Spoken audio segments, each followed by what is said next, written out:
କହିବାକୁ ଥିଲା କାହାରିଟିଏ ରଜାଟିଏ ଥିଲା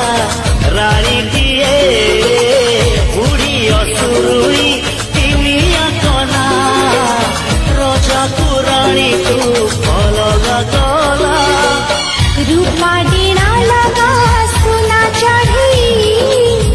अगना गली बनस्तरी मन कथा खोली कांदी कहिला राजा रानी को से एकाठी कला ବୟସର ଫୁଲ ବଗିଚା ଭିତରୁ ଗୋଲାପ ଗୋଟିଏ ତୋଳି ବଢ଼େଇ ଦେଲି ମୁଁ ତୁମ